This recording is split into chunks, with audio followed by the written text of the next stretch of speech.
আজকে বেলা ১টার সময় তার আজ সন্ধ্যায় শিশু আসিয়ার জানাজা ও দাফন সম্পন্ন হয়েছে।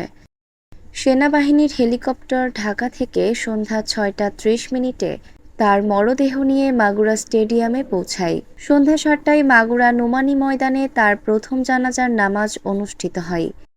পরে শ্রীপুরে তার দ্বিতীয় জানাজার নামাজ অনুষ্ঠিত হয়।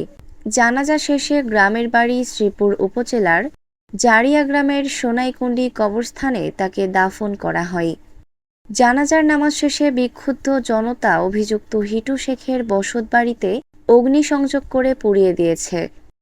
এলাকাবাসী জানায় ২৪ ঘণ্টার মধ্যে প্রকাশ্যে দোষীদের বিচার না করলে পুরো মাগুরা শহর অচল করে দেওয়া হবে।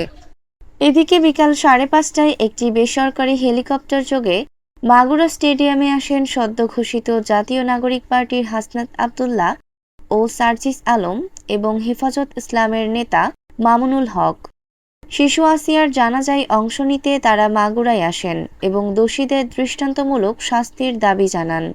কোনো ধর্ষণের একটাও দৃষ্টান্তমূলক শাস্তি আমরা দৃশ্যমান করতে পারিনি।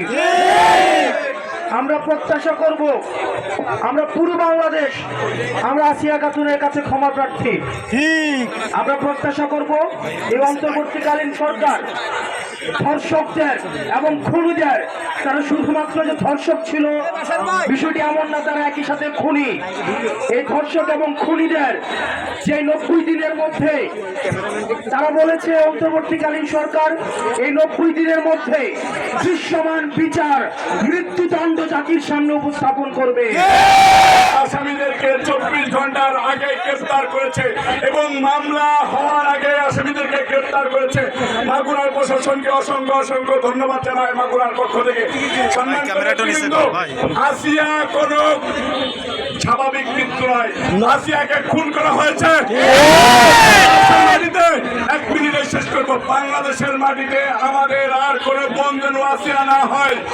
আমরা প্রশাসনের মধ্য দিয়ে, এই মাগুরার ডিসির মধ্য দিয়ে জানাইতে চাই, মধ্য দিয়ে ২১ দিনের ভিতরে যেন বাংলাদেশের প্রতিটা ধর্ষকের বিচার নিশ্চিত করা হয়। এ ঘটনায় মাগুরায় শিশু আসিয়ার ধর্ষক ও খুনিদের ফাঁসির দাবিতে বিভিন্ন রাজনৈতিক দল, সামাজিক ও সাংস্কৃতিক সংগঠনের নেতাকর্মীরা শহরে বিক্ষোভ মিছিল, প্রতিবাদ সমাবেশ ও সড়ক অবরোধ করেছে। তার এই মৃত্যুতে গভীর শোকে কাঁদছে মাগুরা সহ সারা দেশ।